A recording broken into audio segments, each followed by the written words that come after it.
उन पर विभव ज्ञात कीजिए।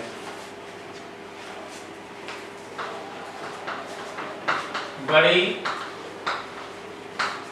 बूंद पर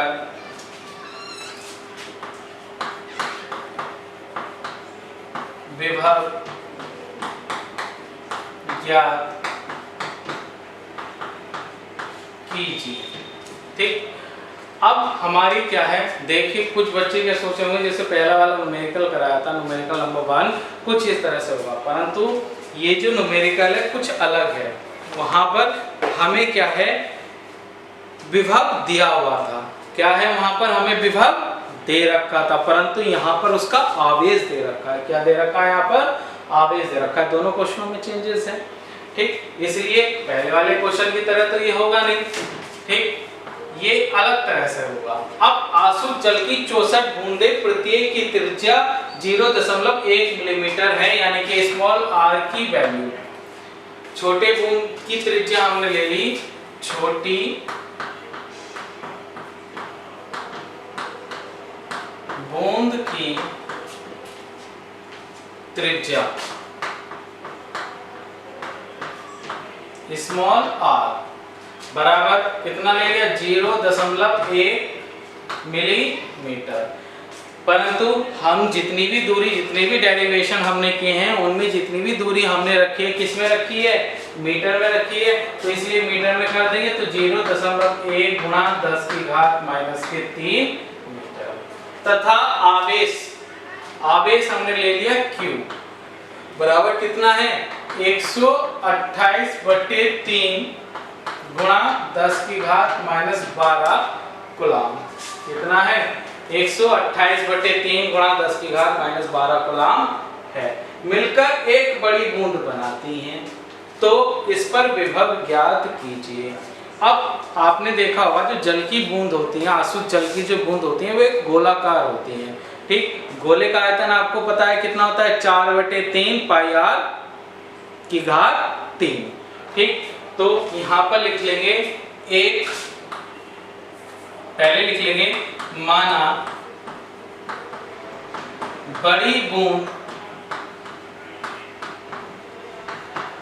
की त्रिज्या, माना बड़ी बूंद की त्रिज्या कितनी है, कैपिटल R है। तब एक बड़ी बूंद का आयतन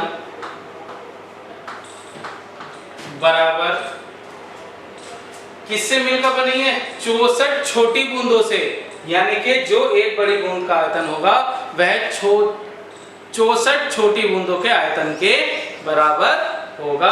तो यहां पर लिख लेंगे 64 छोटी बूंदों का आयतन। ठीक, अब एक बड़ी बूंद का आयतन यानी कि 4/3 पाई r की घात 3। r क्या है यहाँ पर, इसकी त्रिज्या। ठीक, ऐसे ही 64 गुणा एक छोटी बूंद का आयतन कितना होगा, 4/3 पाई, और छोटी बूंद की त्रिज्या कितनी थी, स्मॉल r, तो स्मॉल r की घात 3।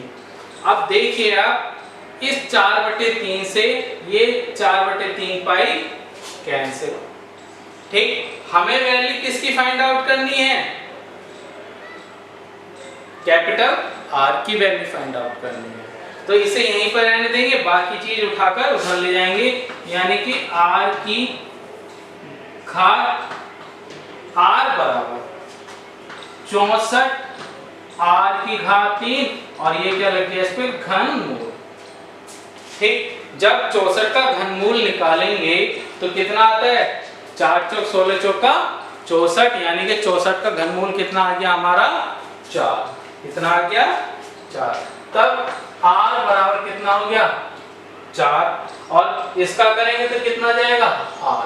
यानी कि जो बड़ी बूंद की त्रिज्या हुई वह छोटी बूंद की त्रिज्या के 4 गुने के बराबर गई। अब स्मॉल r की वैल्यू पुट कर दी हमने, कितनी थी 4 गुणा 0.1 गुणा 10 की घात माइनस के 3 यानी कि 0.4 गुणा 10 की घात माइनस के 3। ये किसकी वैल्यू आ गई? कैपिटल R की। किसकी वैल्यू आ गई? कैपिटल R की वैल्यू हमारी यहाँ पर प्राप्त हो गई। ठीक, अब क्या निकालना है हमें? विभव ज्ञात करना है। विभव यहाँ पर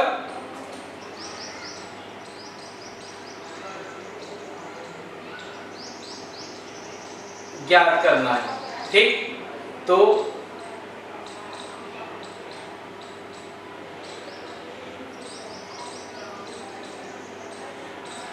उसके लिए क्या करेंगे हम?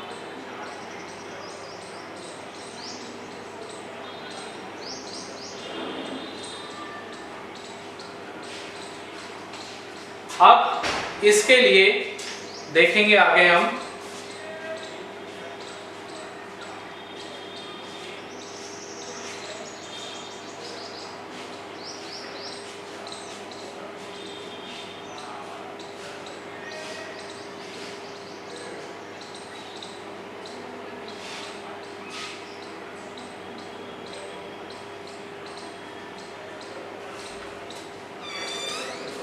इससे आगे यहाँ पर आ गया था हमारे r की वैल्यू यहाँ पर हमारी फाइंड आउट हो गई थी। ठीक, अब निकालना क्या है कि बड़ी बूंद पर विभव ज्ञात कीजिए। मैंने आपको एक डेरिवेशन कराया था, विलगित गोलीय कोष के कारण वैद्युत क्षेत्र की धारिता। ठीक, अब यहाँ पर कितना आया था? C बराबर 4 pi epsilon not into a। कितना आया था? C बराबर विलगित गोलीय कोष की धारिता कितनी आई थी? 4 pi epsilon not into a हमारा यहाँ पर आया था। तो हम यहाँ से ये यहाँ पर निकालेंगे। ठीक, यहाँ पर निकालने के बाद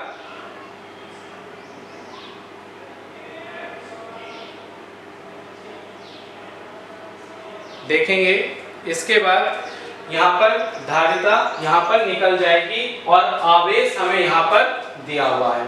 ठीक, अब विलगित गोलीय चालक की धारिता की त्रिज्या हमने कितनी मानी थी? a मानी थी, परंतु ये जो बूंद है इसकी त्रिज्या कितनी मानी है हमने? Capital R। कितनी मानी है?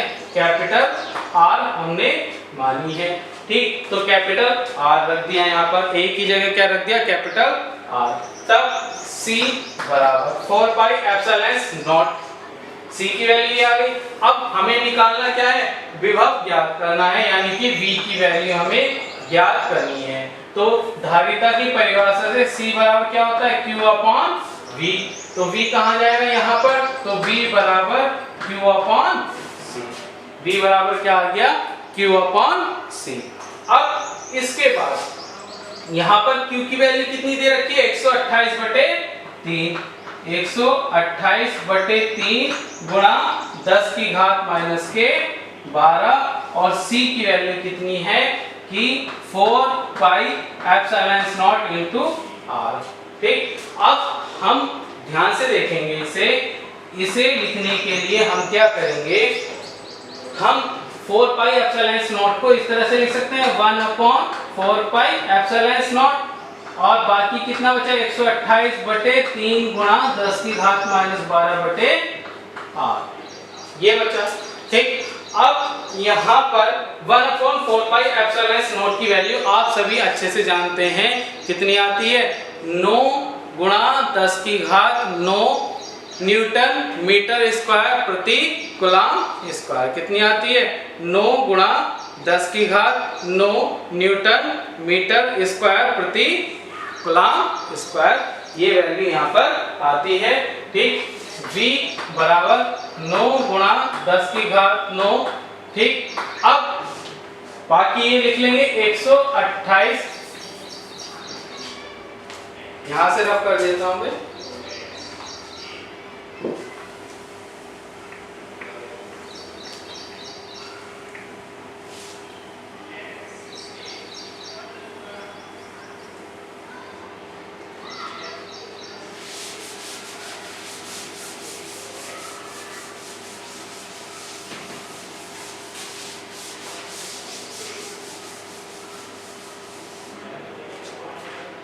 अब हमें क्या निकालना था, विभव ज्ञात करना था। तो v हम ज्ञात कर रहे थे 1/4 पाई एप्सिलॉन s नोट की वैल्यू रख ली 9 गुणा 10 की घात 9, ठीक, गुणा 128 बटे 3 गुणा 10 की घात -12 और इसी के बटे में r की वैल्यू हो जाएगी। r की वैल्यू कितनी थी 0.4 गुणा 10 की घात -3, ठीक।